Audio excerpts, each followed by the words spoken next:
প্রিয় দর্শক, সাজ্জাদ কাদিরের প্রীতি এবং শুভেচ্ছা নিন। এই মুহূর্তে আপনাদের সামনে কথা বলতে এসেছি, সেনাবাহিনীকে দেশ রক্ষা করবে নাকি মানুষের অধিকার হরণ করবে, এই প্রসঙ্গটা নিয়ে আপনাদের সামনে কথা বলবো। এই প্রসঙ্গটা নিয়ে কথা বলবার কারণ হচ্ছে, গতকালকে ময়মনসিংহে সেনাবাহিনী একটি নিন্দনীয় কাজ করেছে। সেনাবাহিনী আমাদের গর্বের জায়গা, সেনাবাহিনীর স্বাধীনতা সার্বভৌমত্বের প্রতীক, সত্য। কিন্তু সেনাবাহিনী সাম্প্রতিক সময়ে এই যে বিশেষ করে ময়মনসিংহের ঘটনাটি যেটি করেছে, সেটি নজিরবিহীন বললে ভুল হবে না, চূড়ান্ত মানবাধিকারের লঙ্ঘন। ময়মনসিংহে কি ঘটনা ঘটেছে? ময়মনসিংহে আওয়ামী লীগকে সংগঠিত করার চেষ্টার অভিযোগে এক অধ্যক্ষকে আটক করেছে সেনাবাহিনী। খবরে বলা হচ্ছে, ময়মনসিংহে পলাতক আওয়ামী লীগ নেতাকর্মীদের সংগঠিত করার চেষ্টার অভিযোগে এক কলেজ অধ্যক্ষকে আটক করা হয়েছে। আটক মনোয়ার হোসেন খান মিনার নগরীর নতুন বাজারের ব্যক্তিগত মালিকানাধীন ক্যাপিটাল কলেজের অধ্যক্ষ। তিনি ময়মনসিংহ জেলা স্বেচ্ছাসেবক লীগের সদস্য ছিলেন। গতকাল বুধবার বিকেল 4টার দিকে কলেজ ক্যাম্পাস থেকে তাকে পুলিশ ও সেনাবাহিনী যৌথ অভিযান চালিয়ে আটক করে বলে সেনাবাহিনীর 13 ব্যাটালিয়নের অধীন ময়মনসিংহ সদর ক্যাম্পের কমান্ডার মেজর জায়েদ আল রাব্বি জানান। আমরা আরো আলাপ করবার আগে এই মেজর জায়েদ আল রাব্বির বক্তব্যটা একটু শুনে আসি। আপনারা ইতিমধ্যেই সোশ্যাল মিডিয়ার কল্যাণে নিশ্চয়ই শুনেছেন, কিন্তু তারপরে আমরা আরেকবার শুনে আসবো, তারপরে কথা বলবো। আমি মেজর জায়েদ, ময়মনসিংহ সদর ক্যাম্পের ক্যাম্প কমান্ডার। আমি 77 ব্রিগেডের অধীনস্থ 13 বির আন্ডারে আমাদের এই অভিযানটা পরিচালিত হয়। আমরা গোয়েন্দা তথ্যের ভিত্তিতে জানতে পারি, বিদ্যামী স্কুলের অপোজিটে ক্যাপিটাল কলেজে মনোয়ার হোসেন খান মিনার নামে একজন ভদ্রলোক আছেন এই কলেজে, যিনি হচ্ছেন আওয়ামী লীগের সাথে সক্রিয় সদস্য ছিলেন এবং আগে অতীতে উনি স্বেচ্ছাসেবক লীগের সদস্য ছিলেন। এবং আসার পর আমরা ওনার সাথে কথা বলি। উনি ওনার কথাবার্তা এবং নর্মাল সব কিছু নর্মাল মনে হয় আমাদের কাছে। পরবর্তীতে আমাদের গোয়েন্দা তথ্যগুলো এবং ওনার যে সামাজিক যোগাযোগ মাধ্যমগুলো আছে, হোয়াটসঅ্যাপ, টেলিগ্রাম এবং অন্যান্য অ্যাপসগুলো আছে, বিভিন্ন নাম না জানা অনেকগুলো অ্যাপস আছে, এই জিনিসগুলো আমরা একটু ঘাটাঘাটি করে দেখতে পারি আমাদের যে গোয়েন্দা তথ্য ছিল। এবং ওনার সাথে ওনার ওতপ্রোতভাবে উনি জড়িত ছিলেন। এবং আমরা যেটা ধারণা করছিলাম, উনি ময়মনসিংহ সদরের এবং ময়মনসিংহ জেলার আওয়ামী লীগকে পুনর্গঠিত করার কাজ করছেন, উনি চেষ্টা করছিলেন। সেই প্রেক্ষিতে ওইভাবে ওনাকে দায়িত্ব দেওয়া হয়েছিল।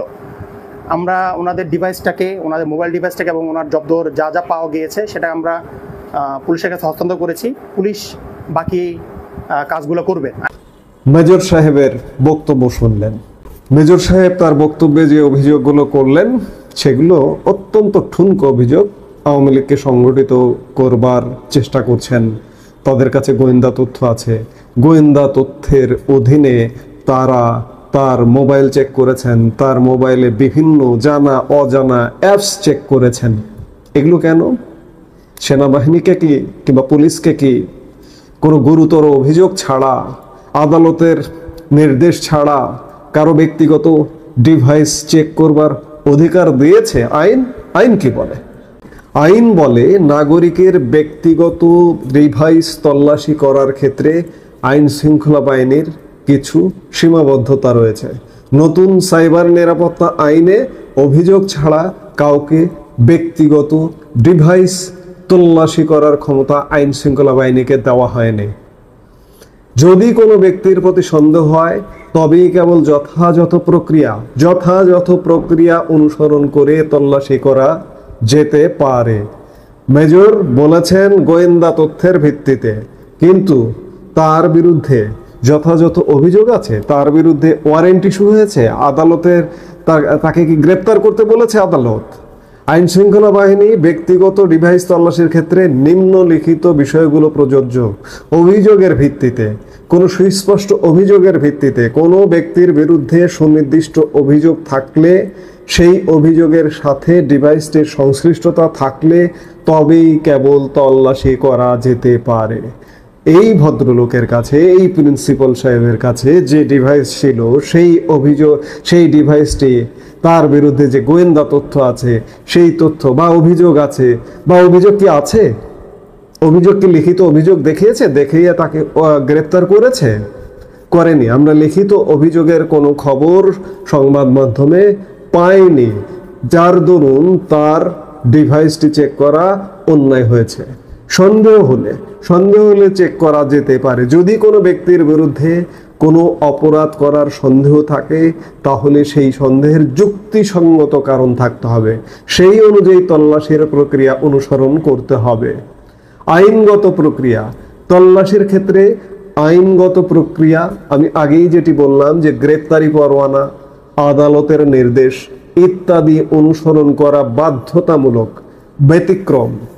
ব্যতিক্রম ক্ষেত্রে কি করা যেতে পারে? কোনো জরুরি পরিস্থিতিতে, যেমন জননিরাপত্তা বিঘ্নিত হওয়ার আশঙ্কা থাকলে কিছু ক্ষেত্রে তল্লাশি করার প্রয়োজন হতে পারে, তবে সেক্ষেত্রেও যথাযথ কর্তৃপক্ষের অনুমোদন সাপেক্ষে তল্লাশি করতে হবে। বেআইনি তল্লাশি, যদি কোনো ব্যক্তি আইন বহির্ভূতভাবে ব্যক্তিগত ডিভাইস তল্লাশি করে, তবে ভুক্তভোগী সেই ব্যক্তির বিরুদ্ধে অভিযোগ দায়ের করতে পারবে নাগরিকরা।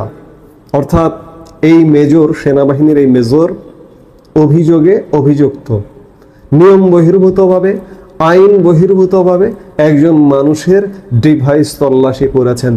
তিনি স্বীকারোক্তিতে বললেন, তার বক্তব্যে বললেন কি হচ্ছে বাংলাদেশে। আজকে দেখুন, কারাগার থেকে 2200 কারাবন্দী পালিয়ে গেছে জুলাই অগাস্ট সহিংসতা কালে। এই 2200-র মধ্যে জঙ্গি আছে, খুনের আসামি আছে, ফাঁসির আসামি আছে। আজ পর্যন্ত আমরা সর্বশেষ যেটি খবর পেয়েছি যে 1500-র মতো বেশিরভাগই স্বেচ্ছায় আত্মসমর্পণ করেছেন। আইন শৃঙ্খলা বাহিনী কিছু গ্রেপ্তার করেছে। 700-র মতো আজ পর্যন্ত গ্রেপ্তার করাই সম্ভব হয়নি। পুলিশ, সেনাবাহিনী যৌথভাবে আজ পর্যন্ত গ্রেপ্তার করতে পারেনি। কিন্তু নিরপরাধ নিরীহ মানুষদের গ্রেপ্তার করে জেল ভরিয়ে ফেলেছে। জেলখানার ধারণ ক্ষমতার 10 গুণ গ্রেপ্তার করেছে। ইতিমধ্যে প্রায় 4 লক্ষ মানুষকে, নিরীহভাবে নিরপরাধ মানুষকে গ্রেপ্তার করে জেল ভরিয়ে দিয়েছে। অথচ একজন মানুষ, একজন শিক্ষাবিদ, একজন কলেজের অধ্যক্ষ, তিনি নিশ্চয়ই বিশ্ববিদ্যালয়ের ডিগ্রি ধারণ করেছেন, ডিগ্রি লাভ করেছেন। তিনি আওয়ামী লীগকে সংগঠিত করছেন। আচ্ছা, আওয়ামী লীগকে সংগঠিত করলেন, ধরে নিলাম। আওয়ামী লীগ সংগঠিত কাকে করে? সংগঠনকে সংগঠিত করে। সংগঠন আওয়ামী লীগকে নিষিদ্ধ। সংগঠন আওয়ামী লীগকে সংগঠিত করা কি অপরাধ? আওয়ামী লীগের কার্যক্রম নিষিদ্ধ, আওয়ামী লীগের কর্মসূচি নিষিদ্ধ, অন্যায়ভাবে নিষিদ্ধ করে রাখা হয়েছে। সাপোজ আওয়ামী লীগের প্রতিষ্ঠা বার্ষিকী, সেই প্রতিষ্ঠা বার্ষিকীর কর্মসূচি পালন করতে গেলে নিষেধাজ্ঞা আসতে পারে, কিংবা মিছিল করতে গেলে নিষেধাজ্ঞা আসতে পারে।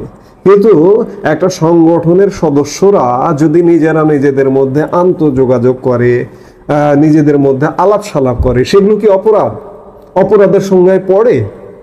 অর্থাৎ ময়মনসিংহে গতকাল যে কর্মটা ঘটিয়েছে, যে কাণ্ডটা ঘটিয়েছে সেনাবাহিনীর একজন অফিসার, তাকে আইনের আওতায় আনা উচিত, তাকে বিচারের আওতায় আনা উচিত। এটি হচ্ছে আইনের কথা, নিয়মের কথা। কিন্তু অত্যন্ত পরিতাপের বিষয়, অত্যন্ত দুঃখের বিষয়, সেনাবাহিনী কি সেটি করবে আসলে? বিগত প্রায় 11 মাস যাবৎ বাংলাদেশের মানুষ আশায় বুক বেঁধে আছে, আশায় বুক বেঁধে ছিল যে আজকে যে দেশে অচল অবস্থা, দেশের আইন শৃঙ্খলা পরিস্থিতি ভালো নেই, দেশের অর্থনীতি ভালো নেই, মানুষের কর্মসংস্থান ভালো নেই, নতুন বিনিয়োগ নেই, এগুলো কমন কথা হয়ে যায়, বারবার প্রতিটি বক্তব্যে এসে যায়। এগুলোর ব্যাপারে উত্তরণের তো কোনো কারণ নেই।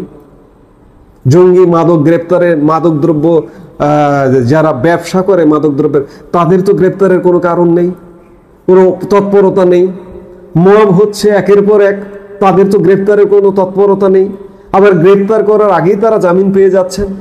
অনেক নিরীহ মানুষ, শুধুমাত্র তাকে যদি আওয়ামী লীগের ট্যাগ দেওয়া যায় তার জামিনটাও হয় না। এই যে কদিন আগে, 3 দিন আগে সাবেক সিইসি নুরুল হুদাকে হেনস্থা করা হলো মব সৃষ্টি করে, এবং হেনস্থা করার পরে তাকে অ্যারেস্ট করা হয়েছে। ঠিক আছে, তিনি যদি অপরাধী হন তিনি অ্যারেস্ট হবেন, আইনের আওতায় আসবেন, তার বিচার হবে, সেটি আলাদা বিষয়। কিন্তু তাকে যে মব সৃষ্টি করলেন যারা, ফৌজদারি অপরাধ করলেন যারা, তারা কখন কবে গ্রেপ্তার হলো আমরা জানি না। গ্রেপ্তারের আগে তাদের সংবাদ মাধ্যমে গতকাল খবর এসছে তারা জামিন পেয়ে গেছেন। তারা কিসের? কোনো একটা দল, বিএনপি স্বেচ্ছাসেবক দলের সদস্য, তারা জামিন পেয়ে গেছেন। আর আওয়ামী লীগের কেউ হলে জামিন পাবেন না। কত নিরপরাধ নিরীহ সাধারণ মানুষ, সাংবাদিক, কবি, সাহিত্যিক, দার্শনিক এই মুহূর্তে বাংলাদেশের জেলে অন্তরীণ, অথচ সেদিকে নজর নেই। একজন শিক্ষাবিদ, একজন শিক্ষা সংশ্লিষ্ট কাজে নিয়োজিত একটি কলেজের প্রিন্সিপালকে গ্রেপ্তার করতে যেভাবে অভিযান চালানো হয়েছে, একটা জঙ্গি গ্রেপ্তার করতেও সেই অভিযান চালানো হয় না। এবং এই সেনা মেজর যে স্টেটমেন্ট দিলেন, যে বক্তব্য দিলেন, এটি চূড়ান্ত মানবাধিকার লঙ্ঘনের শামিল। সেই জায়গা থেকে আজকে বলবো যে সেনাবাহিনী কি দেশ বাঁচাবেন নাকি মানুষের অধিকার হরণ করবে? আজকে এটি একদম পরিষ্কার যে জুলাই আগস্টে যে সহিংসতা, যে সন্ত্রাস ঘটেছে, এটি কে ঘটতে দিয়েছে? কারা ঘটতে দিয়েছে? কেউ না কেউ ঘটতে দিয়েছে। এবং বিগত সরকারটির পতন ঘটেছে। একটি নির্বাচিত সরকার, নির্বাচন যেভাবেই হোক না কেন, সেটি একটা নিয়ম শৃঙ্খলা সংবিধানের আলোকের একটি সরকার ছিল। ইলেকশন টেম্পারিং হতে পারে, হয়েছে, আমি স্বীকার করছি হয়েছে, এবং একপাক্ষিক নির্বাচন হয়েছে। সেনাবাহিনী কি বাধ্য করতে পারতো না সেই সরকারটিকে যে নির্বাচন হয়েছে 7 জানুয়ারি 2024, যে সেনাবাহিনী যেভাবে বাধ্য করে সরকারটির পতন ঘটিয়েছে, সেনাবাহিনী চাপ প্রয়োগ করতে পারতো না? হয় আপনার রিজাইন দিতে হবে, না হয় নতুন করে নির্বাচন দিতে হবে। নির্বাচন দিয়ে নিয়মতান্ত্রিক উপায়ে সরকার পরিবর্তন হবে। আপনি কোনটা বেছে নেবেন? সেই সময়ের প্রধানমন্ত্রী শেখ হাসিনাকে যদি সেনাবাহিনী চাপ দিয়ে বলতো, তাহলে কি সুন্দর একটি সমাধান হতো কিনা। কিন্তু আজকে বাংলাদেশে সাংবিধানিক শূন্যতা, শূন্য সরকারের অবস্থা বিরাজমান। এই পরিস্থিতি কে ক্রিয়েট করেছে? আজকে যদি বলি যে সেনাবাহিনীর কথা, তাহলে বলা হবে যে সেনাবাহিনীর বিরুদ্ধে কথা বলছি। না, আমি কখনো সেনাবাহিনীর বিরুদ্ধে কথা বলিনি। কিন্তু আজকে যখন মানবাধিকার লঙ্ঘন হচ্ছে, কিন্তু এই যে মেজর যে স্টেটমেন্ট দিলেন, এটি কি বিধিবদ্ধ স্টেটমেন্ট হয়েছে? এটি কি আইন সিদ্ধ স্টেটমেন্ট হয়েছে? হয়নি। এই মেজরের বিচার করতে হবে সেনাবাহিনীরই। এবং সেনাবাহিনীর যে উজ্জ্বল ভূমিকা, সেনাবাহিনীর প্রতি মানুষের যে আস্থা বিশ্বাস, এই আস্থা বিশ্বাসে চিড় ধরছে। এই চিড় ধরার জায়গাটি পুনরুদ্ধার করবার দায়িত্ব সেনাবাহিনীর। এটি না করলে হয়তো এভাবে চলবে। 1 বছর চলে গেছে, আরো 2 বছর, 3 বছর, 4 বছর, 5 বছর চলে যাবে এইভাবেই। সেনা সমর্থিত অবস্থায় এই সরকারটি চলে যাবে। কিন্তু এরও তো একটি শেষ আছে। আপনাদের নিশ্চয়ই মনে আছে যে জিয়াউর রহমান একজন সেনা প্রধান ছিলেন। আজকের সেনা প্রধান সরাসরি ক্ষমতা নেননি, কিন্তু সহযোগিতা তো করছেন আজকের এই ক্ষমতাসীনদের। জিয়াউর রহমান সরাসরি ক্ষমতা নিয়েছিলেন। ক বছর ছিলেন তিনি ক্ষমতায়? তার তো জীবনটাই চলে গেছে। কিন্তু এরশাদ, সেনা শাসক এরশাদ, তিনিও সরাসরি ক্ষমতা নিয়েছিলেন। ক বছর ছিলেন? 9 বছর। জিয়াউর রহমান 6 বছর বা 5 বছর, 9 বা 10 বা 5, এই তো। তারপরে তো পরিস্থিতি পাল্টাবে নিশ্চয়ই, তাই না? এবং পরিস্থিতি পাল্টানোর পরে আজকে যারা এই যে অনিয়মের সাথে যুক্ত আছেন, তাদের কি হতে পারে? জিয়াউর রহমানের কি হয়েছিল? এরশাদের কি হয়েছিল?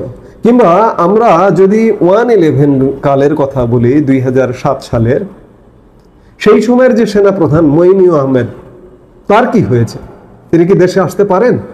দেশে এসে তার স্বাভাবিক মৃত্যুটা কি হবে? হবে না তো। আজকে আপনি যে গর্ত খুঁড়বেন, সেই গর্তে আগামীকালকে আপনি পড়বেন। আপনার বিপক্ষে যাবার ইচ্ছে বা যাবার জন্য বলছি না। আজকে মানবাধিকার লঙ্ঘন হচ্ছে, মানবাধিকার মানুষের অধিকার নিয়ে আমরা কথা বলি, গলা চেপে ধরবেন, ধরুন। এই কথা বলবার জায়গা থেকে বলছি, কাজগুলো ভালো হচ্ছে না। আমরা চাই দেশটা ভালোভাবে চলুক, সেনাবাহিনী ভালোভাবে কাজ করুক, সরকার ভালোভাবে ফাংশন করুক, সরকারের বিভিন্ন সংস্থাগুলো ভালোভাবে ফাংশন করুক।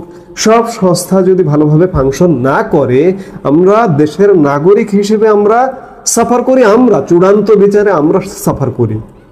সেই জায়গা থেকে এগুলো বলা, আমরা প্রত্যাশা করব যে এই দেশ সেনাবাহিনী, পুলিশ বাহিনী, বিডিআর, র্যাব, সরকারের বিভিন্ন সংস্থা, আমাদের সবার কাজেই সবাই মিলে ঐক্য প্রতিষ্ঠা করে আমাদের এই দেশটি গড়তে হবে।